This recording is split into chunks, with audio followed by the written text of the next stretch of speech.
Love, Fear and Biology, Chapter 10 of It's the Thought That Counts by Dr. David Hamilton. Love has a powerful effect on the body naturally because it is the force behind its creation.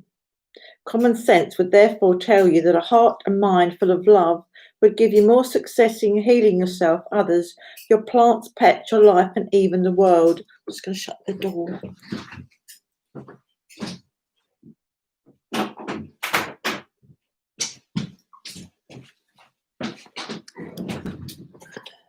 A scientific study at Ohio State University of Medicine was examining the effects of a high-fat and high-cholesterol diet on rabbits. Scientists were feeding them the diet for a period of time, then examining them for evidence of arterial sclerosis. The atherosclerosis level was expected to be very high throughout the rabbits, but one group had 60% less of it than the other group. Eventually, it was discovered that one of the technicians had taken this group out of their cages every day and stroked them. A repeat of the experiment confirmed this. The loving act of care and compassion had reduced levels of arterial sclerosis by 60%. It had altered the biology of the rabbits enough to give them some protection from the damaging effects of a high-fat, high-cholesterol diet. This came as a surprise to the researchers, but as we now know, a mother's touch will switch on genes that produce growth hormones, and love also helps the growth of children. So the feeling of love aids the biology building process and causes an increase in gene expression that offers protection against disease. Love is also important in successful prayer. When you pray for someone's health or well-being, a good prayer contains a feeling of care and compassion for the person you pray for. And God, or whatever deity you pray to, is unconditionally loving, so the love is coming from two directions. Love is important in all forms of healing. People who practice healing techniques know that the starting point is always care, compassion, and a genuine willingness to help.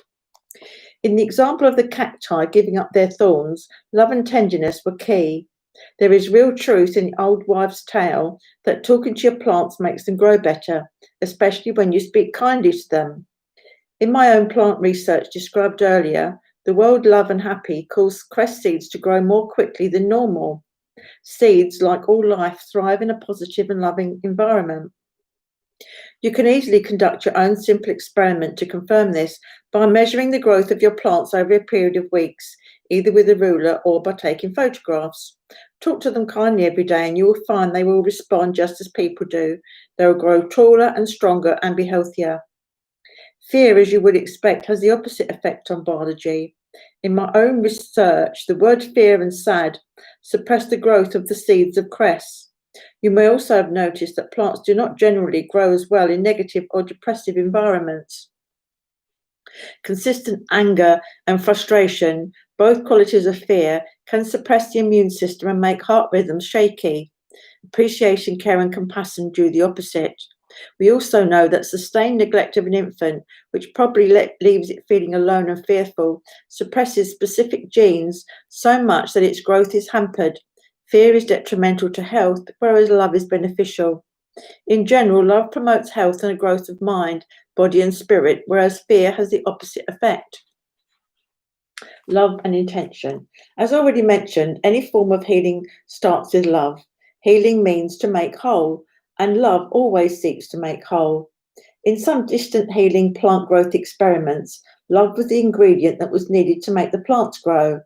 Some of the healers involved said they could not bring about any significant changes until they had made a caring and compassionate connection with the plants.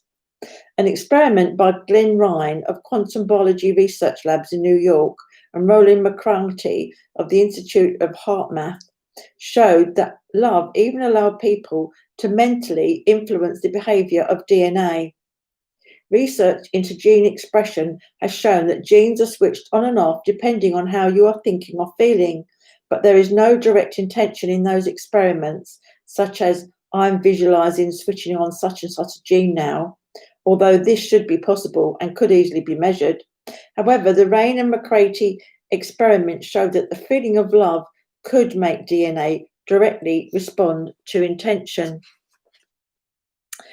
In the experiment, a group of people were given a jar containing DNA and were asked to mentally unwind the two strands while the scientists followed the behavior of the DNA using spectroscopic techniques. Half of the group had been instructed in standard heart math techniques for generating a genuine feeling of love and appreciation, and half had not. Only the people who felt love and appreciation were able to unwind the strands of DNA. The efforts of the other group had no effect. The feeling of love was vital in being able to mentally influence DNA. This shows that at a very deep level, healing with intention is much more likely to occur when you have a genuine wish to help. It follows that if you show kindness, care, and compassion to everyone around you, family, friends, colleagues, and people you come into contact with, you will have a beneficial effect on them and yourself. What you give out always comes back in one form or another.